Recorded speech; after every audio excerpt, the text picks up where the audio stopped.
कारुणिक सम्यक संबुद्ध को सादर नमन। प्रबुद्ध उपासक उपासिकाओं, आज सारा विश्व संकट के दौर से गुजर रहा है। रूस और यूक्रेन के बीच में भयंकर युद्ध चल रहा है। सभी लोग इस युद्ध की विभीषिका को देख करके दुखी और व्यथित जान पड़ रहे हैं। सारा विश्व दो भागों में बट गया है। कुछ लोग जो युद्ध के समर्थन में है, तो कुछ लोग इस युद्ध के विरुद्ध खड़े हैं। मैं आज इस विषय पर इसलिए चर्चा करना चाहता हूं। चाहे कोई युद्ध के समर्थन में है, चाहे कोई उसके विरुद्ध खड़ा है, या कुछ लोग ऐसे भी हैं जो तटस्थ बनकर के दूर खड़े हैं। क्या हम इस युद्ध की विभीषिका को, क्या हम इस युद्ध के दुष्परिणामों से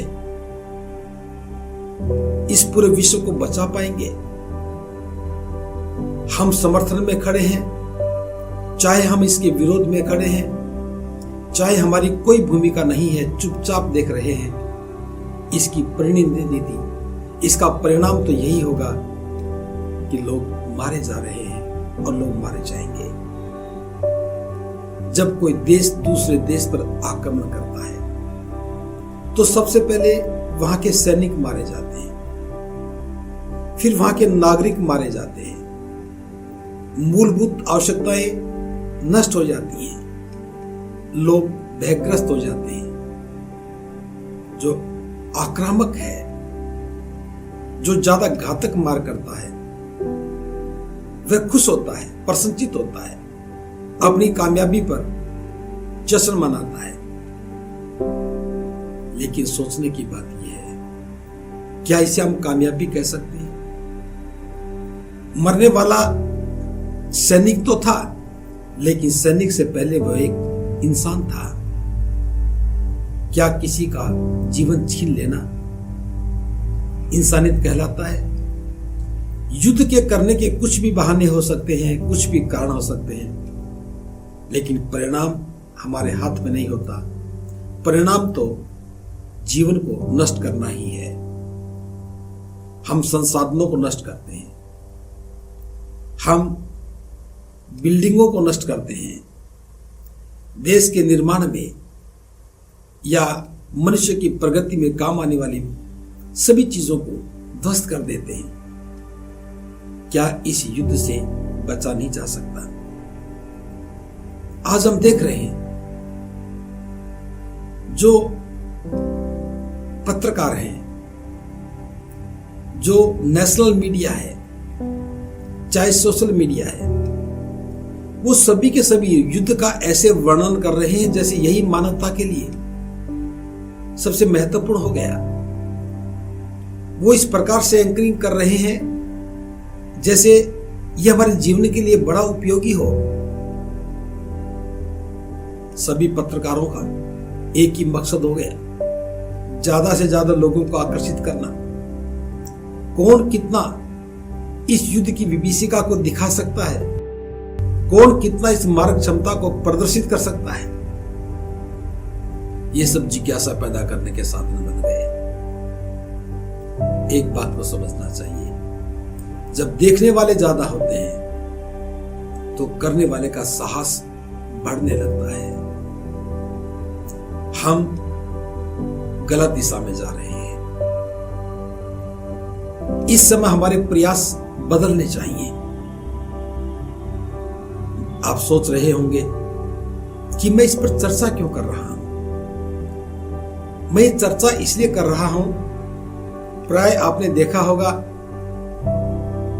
जब भी आप किसी धर्म को मानते हैं या धम्म में रहते हैं, चाहे वो धर्म है या चाहे वो धम्म है, जो धम्म के नायक हैं, जो धम्म के नेतृत्व करता है, वे सुख और शांति के लिए कामना करते हैं। आप उनके पास जाते हैं, वे आपकी सुख और समृद्धि की कामना करते हैं। शांति काल में यह बात ठीक है, कामना करनी भी चाहिए, लेकिन युद्ध काल में कामनाओं से बात नहीं बनती। युद्ध काल में तो काम करना पड़ता है, एक ऐसा काम जो युद्ध को रोक सके, जो युद्ध से होने वाली क्षति को कम कर सके। इसलिए आज मैं इस विषय पर चर्चा कर रहा हूं। इस चर्चा को मैं 2500 वर्ष पहले लेके जा रहा हूं। सिद्धार्थ गौतम के जीवन से जो हम सीख सकते हैं, एक बहुत महत्वपूर्ण प्रसंग है। जब सिद्धार्थ गौतम शाक्य संघ के सदस्य बन चुके थे, जब वे अपने 29वें वर्ष में थे, शाक्य संघ ने एक बैठक बुलाई। बैठक का मकसद था शाक्य और कोलियों के बीच में जो तनाव रहता था, रोहिणी नदी के पानी को लेकर के जो किसानों में आपस में झगड़ा रहता था,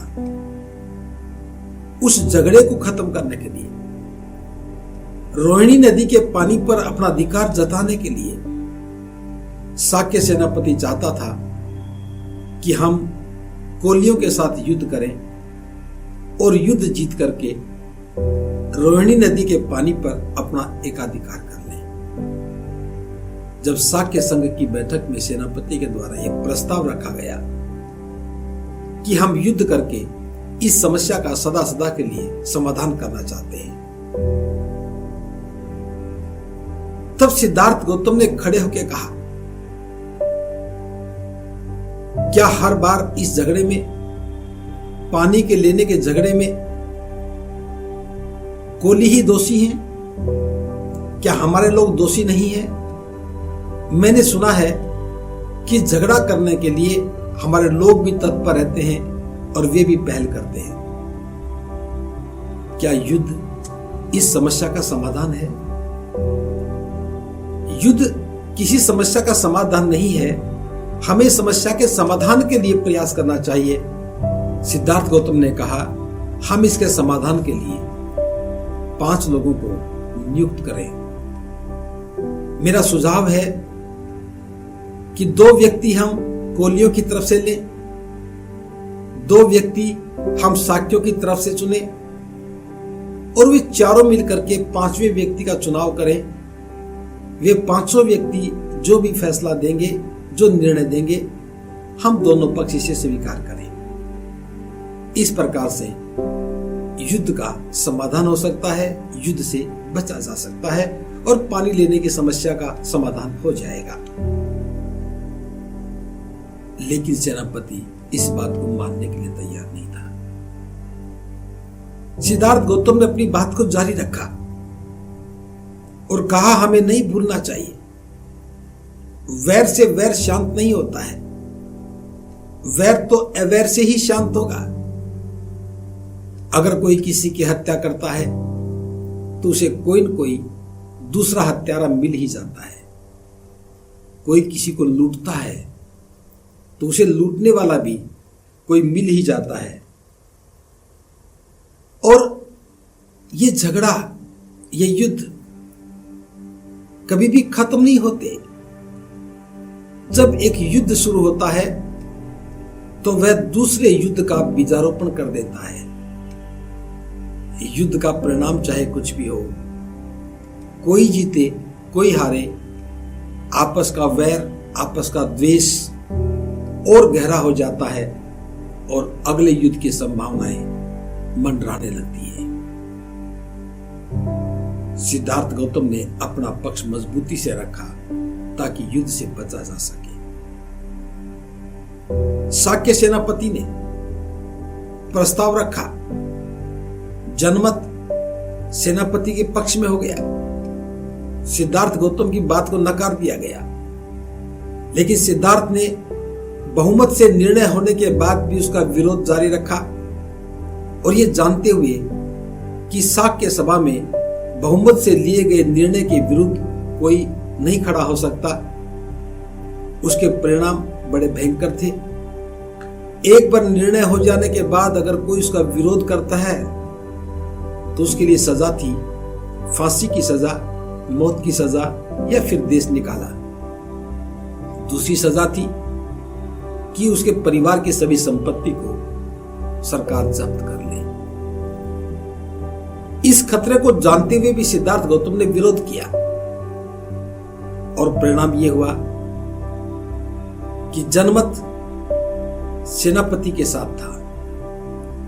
विरोध करने वाले सिद्धार्थ गौतम अकेले थे, लेकिन सिद्धार्थ ने युद्ध करना स्वीकार नहीं किया। परिणाम यह हुआ, या तो उसे मृत्युदंड को स्वीकार करना पड़े या फिर कोई और। तो सिद्धार्थ ने देश निकाला स्वीकार किया और परिव्राजक बनकर के उस राज्य की सीमा से बाहर जाने का निर्णय किया। छोटा सा ही संदर्भ बता रहा हूं, बहुत महत्वपूर्ण है। जब पवज्जा लेने के बाद सिद्धार्थ ने कपिलवस्तु को छोड़ा तो हजारों लोग सिद्धार्थ के पीछे पीछे थे। सिद्धार्थ गौतम ने उन्हें कहा कि मेरे पीछे पीछे आने से कोई लाभ होने वाला नहीं है। मैंने जो गृह त्याग का निर्णय लिया है, मैं अपने निर्णय पर अटल हूं और मुझे आगे ही जाना है। तुम सब लौट जाओ। मैं इस बात को स्वीकार करता हूं कि मैं अपने मकसद में सफल नहीं हो सका।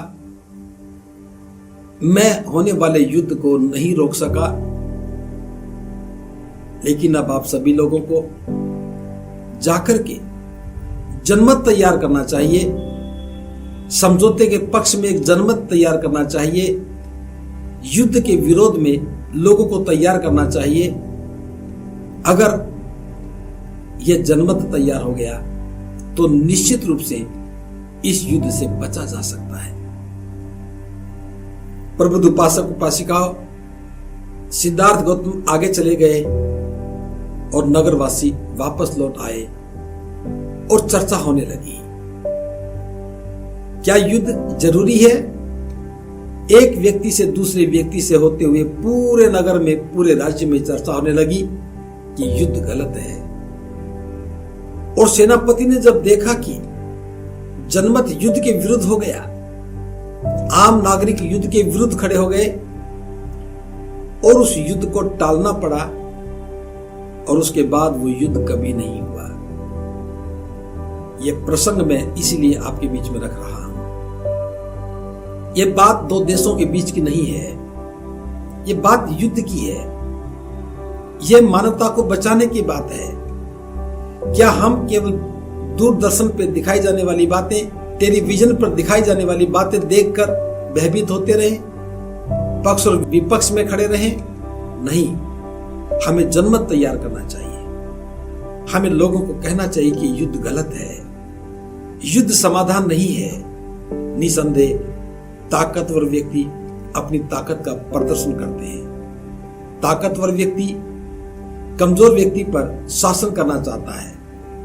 राज्य की सीमाएं बनती बिगड़ती रहती हैं। कभी छोटे छोटे राज्य मिलकर के बड़ा राज्य बन जाते हैं, तो कभी वो टूट करके छोटे छोटे टुकड़ों में बंट जाते हैं। राज्य की सीमाएं छोटी हो जाएं या बड़ी हो जाएं, यह महत्वपूर्ण नहीं है। महत्वपूर्ण यह है उस राज्य में रहने वाली जनता सुख और समृद्धि का जीवन जिए।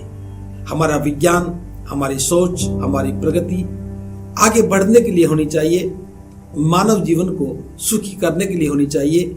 लेकिन हमने क्या किया? प्रगति के नाम पर, सुरक्षा के नाम पर जो विध्वंसक हथियार बना लिए, यह शक्ति का प्रदर्शन नहीं है। यह मानवता को नष्ट करने का, इंसानियत को नष्ट करने का साधन है। और यह शक्ति क्रूरता पैदा करती है, यह शक्ति विध्वंस को जन्म देती है। इसलिए हमें मानवीय मूल्यों पर सोचना चाहिए, मानवीय मूल्यों पर काम करना चाहिए। क्योंकि युद्ध शुरू करना आसान है, लेकिन युद्ध कभी खत्म नहीं होता। युद्ध थोड़ी देर के लिए शांत होता है, फिर दोबारा से वो जो बीजांकुर हुआ है वो दोबारा से नई संभावनाओं को खड़ा कर देता है और अगले युद्ध की शुरुआत हो जाती है। इसलिए आज मेरा अनुरोध है आप लोगों से कि शांति के लिए प्रयासों में पूरी दुनिया को साथ खड़ा होना चाहिए। पूरे विश्व समुदाय को जनमत तैयार करना चाहिए कि युद्ध कोई समाधान नहीं है और युद्ध कोई आवश्यकता भी नहीं है, इससे बचा जाना चाहिए। अगर यह बात आप लोगों तक पहुंच रही है, आप इसे समझ पा रहे हैं, तो जनमत बनाने के लिए काम कीजिए, क्योंकि शांति की कामना सिर्फ कामना है और शांति का प्रयास परिणाम तक पहुंचने का एक सबसे सशक्त साधन है। और आज बस इसी जनमत की आवश्यकता है कि देश के लोग खड़े हो जाएं, पूरे विश्व समुदाय के लोग खड़े हो जाएं और मानवता को बचाने के लिए, मानव कल्याण के लिए इस युद्ध को रोका जाना चाहिए, वरना परिणाम बहुत भयंकर होंगे। आज भले ही गोला बारूद के साथ युद्ध लड़ा जा रहा है, लेकिन हो सकता है कल न्यूक्लियर विस्फोट भी होने लगे, परमाणु हथियारों का उपयोग होने लगे और केवल इससे मानवता ही नष्ट होगी, इंसानियत नष्ट होगी, इंसान मारे जाएंगे और फिर इतिहास में लिखा जाएगा कि हमने कितनी बड़ी गलतियां की हैं। हमें सबक सीखना चाहिए था हिरोशिमा और नागासाकी से। हमें सबक सीखना चाहिए प्रथम द्वितीय विश्व युद्ध से। ये युद्धों की संख्या बढ़ सकती है, लेकिन सबक सीखना हमारे लिए बहुत जरूरी है। अगर हम इसे समझ पाए तो मैं समझता हूं दुनिया को हम युद्ध की विभीषिका से बचा सकते हैं। और मैं टेलीविजन के रिपोर्टरों से कहना चाहूंगा कि युद्ध का वर्णन आप किसी खेल के मैदान का वर्णन नहीं कर रहे हैं। इस वर्णन से, इस युद्ध के दृश्यों से आप लोगों को भयभीत भी कर रहे हैं। हमें मानवीय पक्ष पर ज्यादा चर्चाएं करनी चाहिए और जनमत तैयार करने पर ज्यादा काम करना चाहिए। अगर हम ऐसा करेंगे तो निश्चित रूप से हम सबका कल्याण होगा। इसी भावना के साथ जीवन बचाना जरूरी है, मानव कल्याण जरूरी है। युद्ध किसी समस्या का समाधान नहीं है। भवतु सर्वमंगलम्, भवतु सर्वमंगलम्, भवतु सर्वमंगलम्।